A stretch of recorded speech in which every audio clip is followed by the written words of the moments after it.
Assalamualaikum. Waalaikumsalam warahmatullahi wabarakatuh.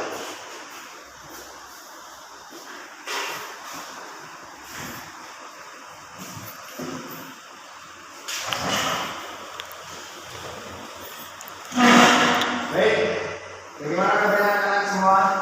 Alhamdulillah. Apakah sehat semua? Sehat. Baik, semuanya siapa di sini? Tapi Pak. Silakan Pak, silakan dulu. Sebelum kita mulai pelajarannya. Doa dimulai.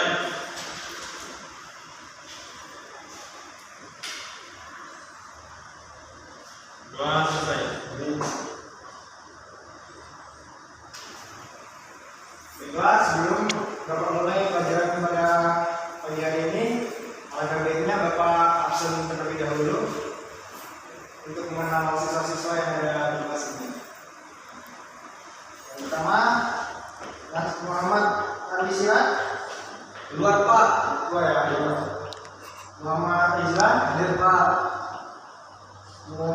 Muhammad Imam Jawari. Tidak datang Pak. Hadir. Kenapa? Ada Pak. Tadi. Oh iya. Kemudian Rafiq Imawan. Kemudian Rizky Muhammad. Nasir Besar. Ya Pak. Berarti yang tidak hadir ada 1 orang ya. Ya Pak. Sebelum Bapak mulai, Bapak akan melepas masker dulu ya. Biar tidak panas. Pada pagi hari ini Bapak akan mengajar materi geografi. Nah, materinya adalah geografi fisik. Sebelum Bapak mulai, Bapak ingin memperkenalkan nama Bapak terlebih dahulu. Nama saya Muhammad Nurhuda. Bapak tinggal di Kampar. Lulusan dari Universitas UIN Suskaria. Ada yang ditanyakan? Pak, Bapak tamatan tahun berapa? Bapak tamatan tahun 2021. Ada yang ingin bertanya lagi? Pak, ya Islam. Bapak sudah nikah? Oh, belum. Alhamdulillah belum.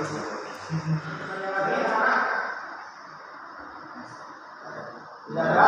Pak, Bapak menggantikan Bapak ini sementara atau Bapak menggantikan sementara karena beliau ada kesibukan. Mungkin ketika Bapak lagi masuk sudah ditemukan lagi. Ya, Bapak di kamar ini tinggalnya di mana? Bapak tinggal di Jalan Sugatas. Jadi nggak pulang kampung tuh Pak. Enggak. Ada yang ingin bertanya lagi? Tidak. Bapak saya cukup. Nah, selanjutnya Bapak ingin anak-anak memperkenalkan dirinya masing-masing terlebih dahulu dari sebelah sana. Assalamualaikum warahmatullahi wabarakatuh. Waalaikumsalam warahmatullahi wabarakatuh. Perkenalkan, nama saya Nasir Iksan, alamat Kampar Kampar di mananya ya? Maksud? di Rumio Pak. Iya. Lulusan dari SMA mana? SMA 1 Kampar Timur Pak. Terima kasih Nasrul. Selanjutnya Nasrul Muhaimin. Perkenalkan nama saya Rizky Muhaimin. Saya berasal dari Pulau Medan. Lulusan dari SMA? Dari mana? Terima kasih. Yang kedua Muhammad Izlan. Perkenalkan nama saya Muhammad Izlan. Lulusan dari SMA? Masa pendidikan Pak. Terima kasih. Selanjutnya Muhammad Irfan Himawan. Assalamualaikum warahmatullahi wabarakatuh. Waalaikumsalam. Perkenalkan, nama saya Muhammad. Saya berasal dari Bali. Tinggal di Bali. Lulusan dari SMA. Lulusan dari Indonesia. SMK ya. Terima kasih Muhammad Irfan Himawan. Baiklah, pada kesempatan pagi hari ini Bapak ingin menjelaskan materi tentang geografi. Sebelum Bapak mulai, apakah anak-anak semua sudah pada tahu tentang geografi itu apa? Yang tahu silakan tunjuk tangan. Rafiq Imawan? Geografi itu ilmu yang mempelajari tentang keadaan bumi dan apa yang tadi? Ada bumi. Selanjutnya apakah ada yang ingin menambahkan lagi? Itu aja sudah. Malah jadi. Tidak apa-apa, saja aja belajar.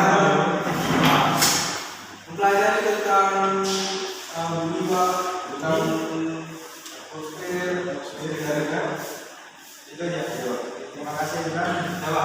Oke, diskusi ini. Geografi itu membahas tentang alam, dari segi fisiknya maupun lainnya. Oke, terima kasih. Selanjutnya, masuk. Geografi itu ada ilmu yang mempelajari alam dan isinya itu Pak. Isinya ya, ini Ya, ya. jadi Terima kasih. Jawaban anak-anak semua sudah bagus, tapi akan Bapak sempurnakan lagi supaya mudah dimengerti. Jadi, geografi itu adalah ilmu yang mempelajari tentang hubungan, kesamaan dan perbedaan antar ruang di bumi. Pusat kajian geografi adalah hubungan manusia dan lingkungannya. Secara umum, geografi terbagi menjadi dua cabang keilmuan, yaitu geografi fisik dan geografi manusia. Nah, Bapak ingin bertanya lagi, apakah ada yang mengerti geografi fisik? Silakan yang Geografi itu menjawab. kalau yang geografi fisik mungkin geografi membahas tentang keadaan fisik. Keadaan fisik yang ada di Keadaan dunia. fisik nyata. Oh iya. Ada yang menambah lagi geografi fisik? Tidak ada. Baik, jawaban dari Rafiq Imawan sudah benar. Geografi fisik ialah ilmu yang mempelajari tentang geografi yang ada yang tampak di permukaan bumi. Contohnya saja seperti sungai, gunung, lembah, danau, dan lain sebagainya. Kebanyakan Bapak ingin menjelaskan tentang ruang lingkup geografi fisik. Secara umum ruang lingkup geografi fisik terbagi ada banyak cabang. Yang pertama adalah geomorfologi yang mempelajari tentang studi tentang berbagai bintang alam di permukaan bumi. Yang kedua, pedologi yang mempelajari studi tentang tanah. Jadi geografi di sini mempelajari tentang tanah, contohnya saja mempelajari tentang struktur tanah, kecocokan tanah untuk lahan pertanian, dan ada banyak lagi. Dan manfaatnya pun banyak supaya para petani cocok untuk bisa memilih tanah yang dimanfaatkan untuk lahan pertaniannya. Yang selanjutnya tentang biogeografi yang mempelajari studi tentang hubungan spasial tumbuhan dan hewan. Jadi di sini tujuannya untuk hubungan spasial tumbuhan dan hewan. Bagaimana tumbuhan dan hewan di situ bisa melengkapi simbiosis mutualismenya. Selanjutnya hidrologinya yang mempelajari studi tentang air dalam segala bentuknya. Contohnya aja di sini hidrologi adalah mengenai tentang sungai, laut, danau, dan sebagainya. Selanjutnya meteorologi yang mempelajari studi tentang sirkulasi atmosfer dalam rentang waktu yang singkat. Meteorologi di sini contohnya berkaitan dengan luar angkasa. Dan selanjutnya klimatologi mempelajari studi tentang efek cuaca pada kehidupan dan sirkulasi atmosfer dalam rentang waktu yang lebih lama. Nah, klimatologi ini contoh instansinya adalah BMKG yang memperkirakan cuaca pada setiap wilayah.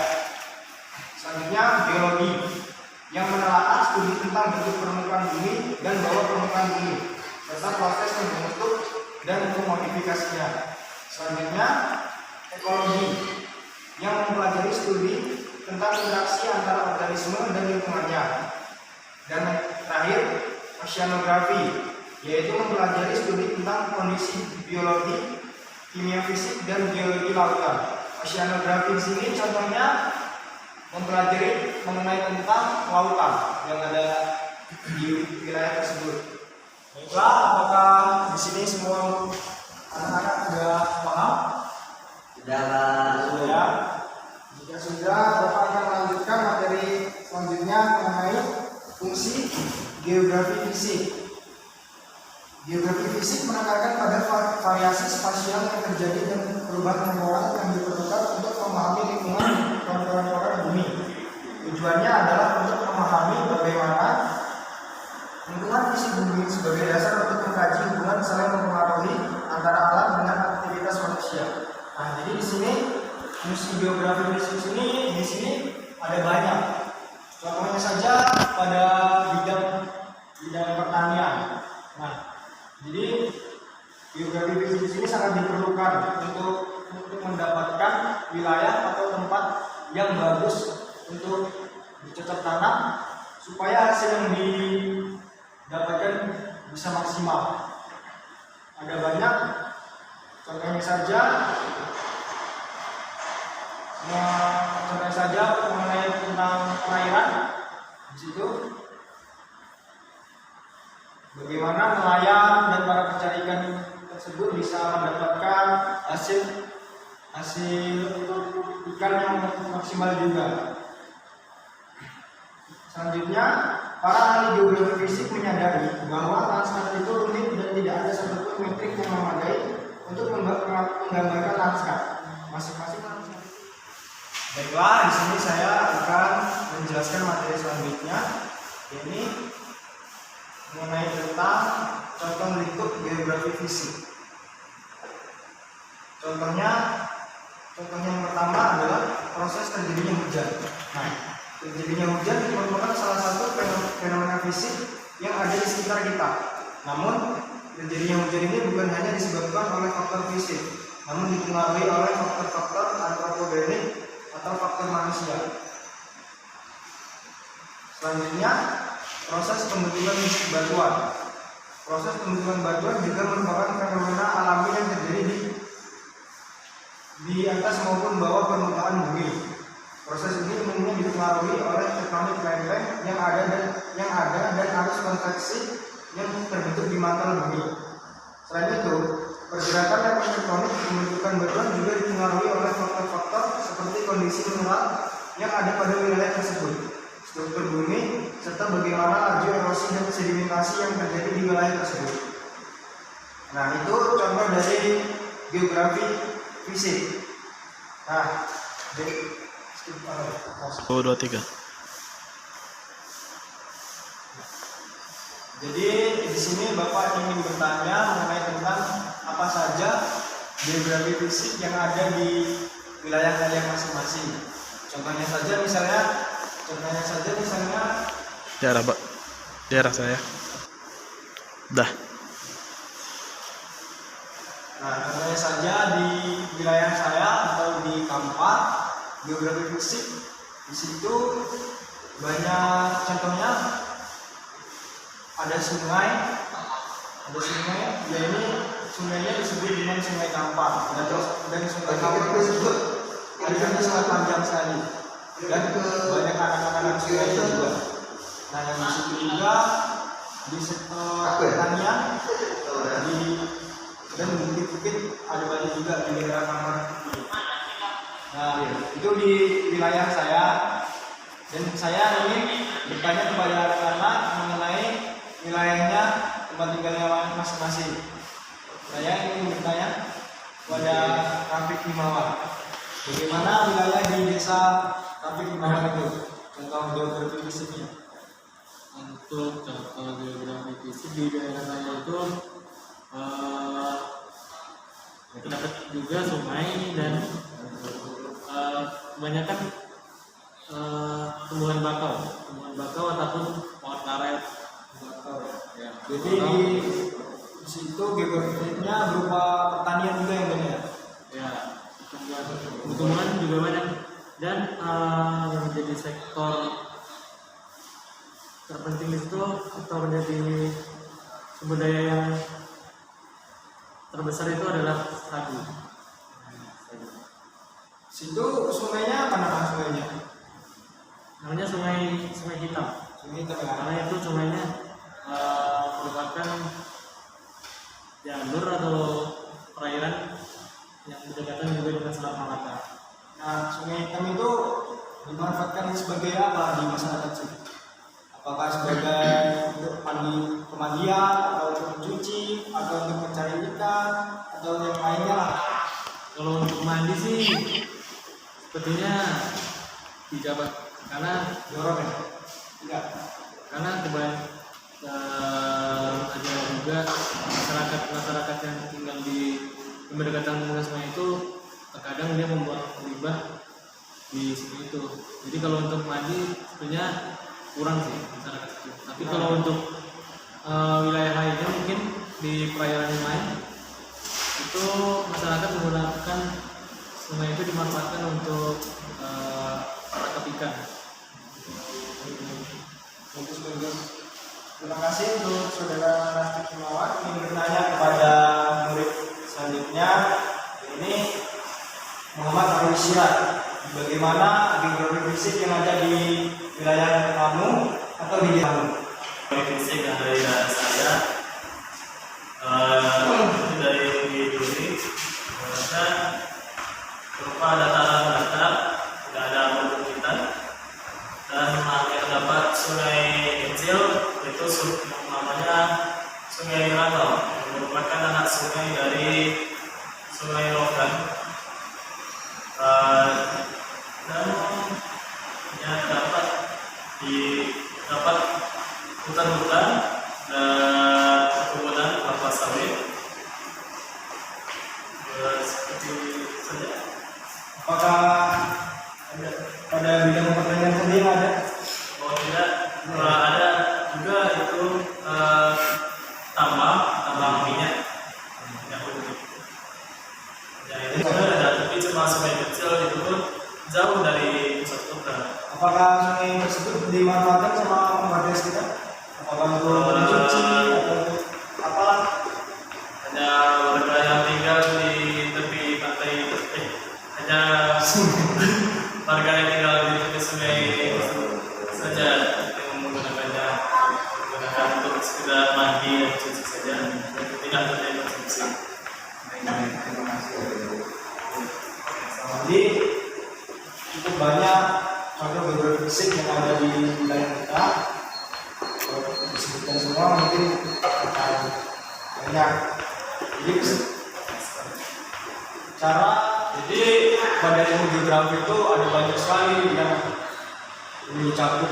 Di situ terdapat geografi fisiknya, geografi regionalnya, geografi manusianya, ada geografi hewan, flora dan fauna. Di situ mencakup semua pada ilmu geografi. Dan fungsinya pun cukup berperan sekali bagi kehidupan sehari-hari dan manfaatnya pun juga. Jadi jika anak-anak semua ini tertarik pada ilmu geografi, dapat sarankan untuk masuk di jurusan tersebut jika ingin mau dikembangkan lagi. Karena ada banyak sekali tempat kerja yang dibutuhkan, karena masih minim juga di daerah kita ini. Nah, apakah ada siswa yang bertanya mengenai tentang apa itu jurusan geografi atau yang lainnya? Jelas salah satu contoh pekerjaan yang menggunakan karyawan berasal dari tamatan geografi, dan biasanya berada di bidang apa? Oh, jadi di bidangnya itu ada banyak sekali. Contohnya saja yang pertama di bidang meteorologi dan klimatologi. Lulusan dari jurusan geografi bisa memasuki dan mendaftar pada instansi BMKG, Badan Meteorologi, Klimatologi dan Geofisika. Nah, itu prospeknya sangat besar sekali jurusan tersebut karena pendekatan lawannya juga sangat besar juga. Dan selanjutnya ada juga di bidang surveyor. Ini mengenai tentang penelitian untuk sarana pembangunan infrastruktur dan lain-lain.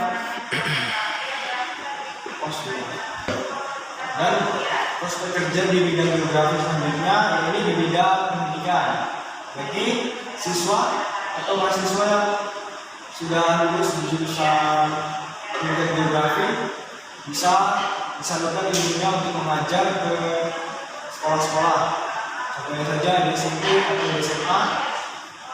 Nah, di situ pun prospeknya sangat besar sekali karena pada saat ini guru-guru yang dibutuhkan sangat banyak. Selanjutnya di bidang penambangan juga ada untuk penelitian atau mencari lokasi-lokasi penambangan yang bisa untuk ditambang. Mungkin itu dari saya. Apakah anak-anak ada yang bertanya lagi tentang geografi Balaria? Silakan. Di tambang Ya, penambangan. ada Jadi jawaban dari anak-anak tadi sudah bagus. Ada banyak tentang geografi fisik yang ada di desa. Nah, selanjutnya mulai geografi fisik dan jenis sumber daya alam. Berdasarkan potensinya, sumber daya alam terbagi menjadi dua jenis, yaitu hayati dan non hayati. Berikut penjelasan lebih lengkapnya. Antara lain, pertama, sumber daya alam hayati. Terdapat beberapa istilah yang sama untuk sumber daya alam hayati, yaitu biotik dan sumber daya alam yang dapat terbagi.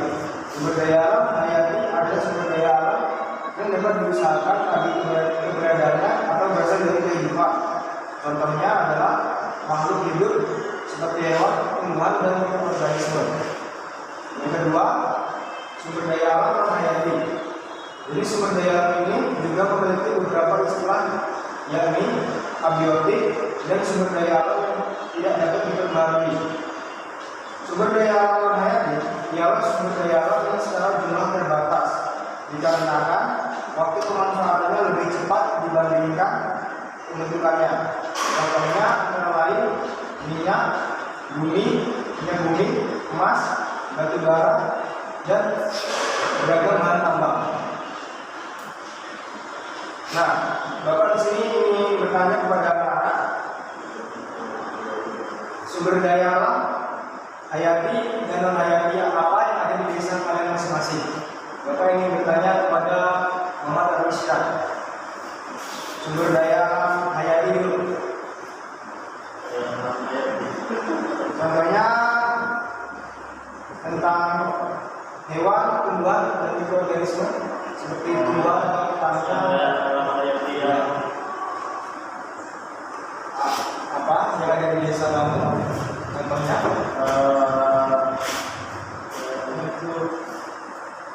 tumbuhan sawit, kelapa sawit ya. kelapa sawit, dan biasanya hewan-hewan di sana di hutan sana harimau Sumatera, Jawa. Ya. Iya, itu saja. Kalau di perikarannya tidak ada. Kita Seperti tambak gitu. semua tidak ada, Tidak ada ya. semua itu saja. Kalau yang sumber daya alam hayati apakah ada? Seperti contohnya minyak bumi, emas, batu bara, Ada di minyak bumi bisa jadi. Itu dekat dengan lokasi apa? Rumah kamu? kalau masih dekat lah, Masih dekat ya? Bisa dicoba juga ya? ya. Oke. Terima kasih Muhammad Arwishka. Selanjutnya Bapak ingin bertanya kepada kami di bawah. Kepada kawan, apakah di desa kamu memiliki sumber daya hayati yang contohnya tadi makhluk hidup seperti hewan, tumbuhan, dan mikroorganisme? Kalau saya ini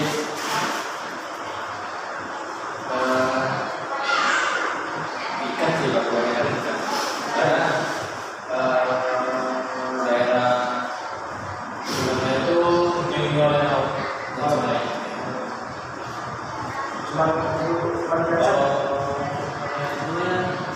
itu tumbuhan bakau, tumbuhan sagu dan karet. Itu di yang hayati ya. Ya. Kalau yang sumber daya alam hayati, contohnya seperti yang bumi, emas, batu bara, apakah ada di desa kamu? Kalau minyak ada, cuman kalau dari tempat tinggal saya itu lumayan jauh. Tapi sudah dikelola ya. Ya. Apakah yang mengelola mungkin orang luar dari Indonesia ya? Ya, yang mengelola dari Indonesia. Terima kasih. Bapak melanjutkan materi selanjutnya, yaitu pemanfaatan sumber daya alam. Dalam menggunakan atau pemanfaatan sumber daya alam, terdapat beberapa hal yang penting untuk diketahui dan diperhatikan. Pertama, sumber daya alam memiliki faktor keterbatasan secara waktu pemanfaatannya. Kedua, setiap wilayah memiliki penyebaran sumber daya alam yang berbeda atau tidak merata. Kemudian, hal yang terakhir diperlukan kebijakan dalam pemanfaatannya yang dapat diperbarui maupun yang tidak dapat diperbarui. Jadi di sini pemanfaatan sumber daya alam ini sangat penting karena jika pemakaian secara berlebihan akan dapat membuat sumber daya alam itu punah dan habis, dan akibatnya cucu-cucu kita nanti tidak bisa menikmati sumber daya alam yang kita rasakan pada saat ini. Nah, Bapak ingin bertanya lagi, contoh apa, contoh kecil apa atau umum yang dapat kita lakukan supaya sumber daya alam itu bisa supaya tidak punah cara mencegahnya. Nah, Bapak ingin bertanya kepada Muhammad Rabisia. sumber daya alam pencegahan air bersih. Air bersih itu kita caranya dengan tidak membuang sampah ke sungai atau membuang ke sembarangan Supaya tidak rusak ya, supaya air bersih tidak susah dicarinya. karena emang kalau sudah kotor payah digunakan. Dan memerlukan biaya yang lebih, dan itu misalnya minyak bahan bakar, kita sebaiknya menggunakan kendaraan saja.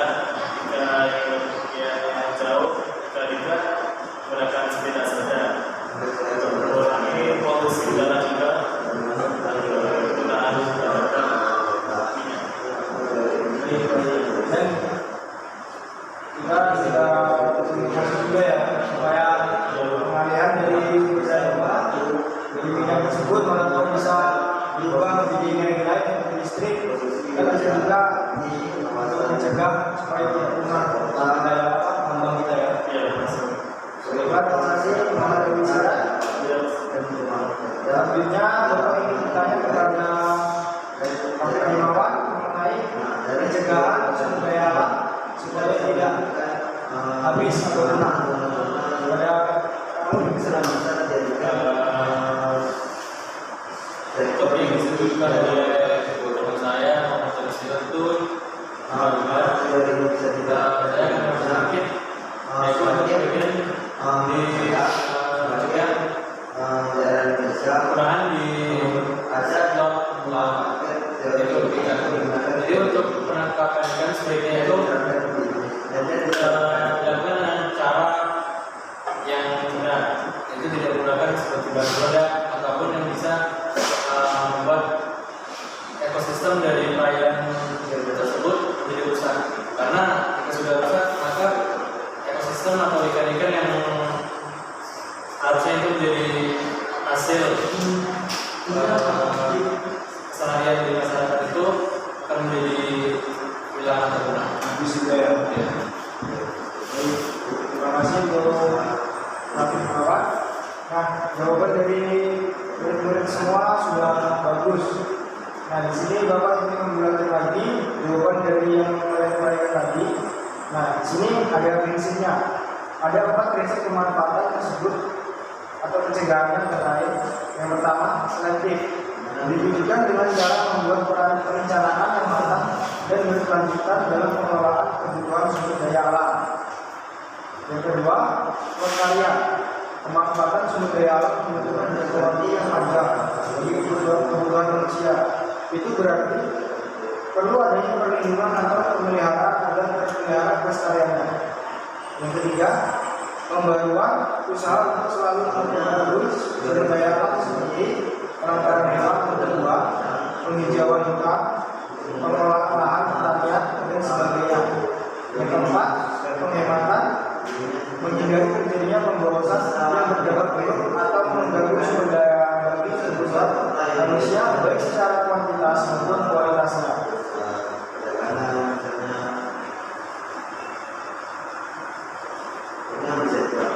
Nah, di sini Bapak ingin menanyakan kepada murid-murid Bapak. Jadi Bapak itu kuliah di Universitas Riau, tepatnya di Tanjung Riau. Nah, Bapak masuk pada tahun 2019, Bapak angkatan kedua, dan di Universitas Riau itu satu-satunya jurusan pendidikan geografi yang ada di Sumatera, yang ini tepatnya di Riau. Nah, di situ Bapak mempelajari tentang geografi fisik, tentang geografi regional, tentang geografi sosial, manusia, hewan, ada banyak. Dan pada di bidang tekniknya dipelajari juga mengenai aplikasi SIG atau sistem informasi geografis. Nah, di situ dipelajari bagaimana pembuatan peta digital, cara mengedit atau mengedit dan hal lain sebagainya. Ini gunanya untuk para badan-badan institusi atau instansi yang membutuhkan peta-peta tersebut. Nah, Bapak persilakan untuk murid-murid Bapak untuk bertanya atau ingin bertanya mengenai tentang jurusan geografi, tentang mengenai belajarnya apa, asik atau tidak, silakan. Silakan kepada Bapak dari siap atau Muhammad.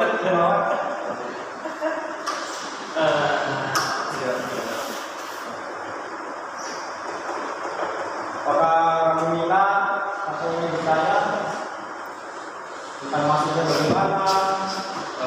Dulu beberapa ambil kuliah di jurusan geografi itu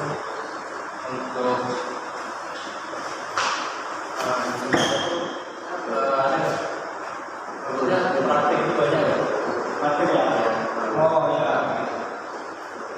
Memang di jurusan geografi ini masuk ke fakultas tarbiyah ke pendidikan. Tapi jurusan ini bersama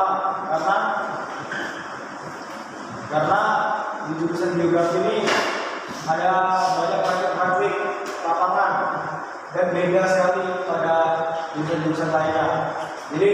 Jadi para mahasiswa diwajibkan untuk mengikuti praktik-praktik lapangan.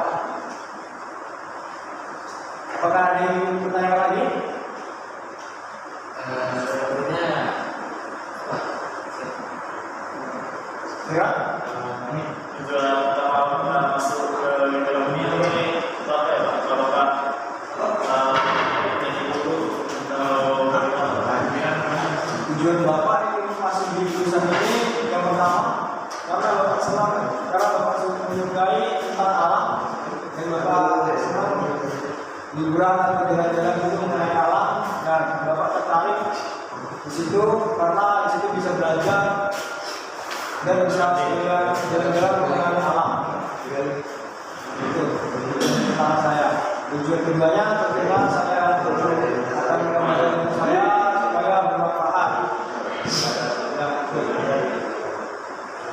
Lagi jadi si kami ditanya sih mengenai apa? Lupa ya.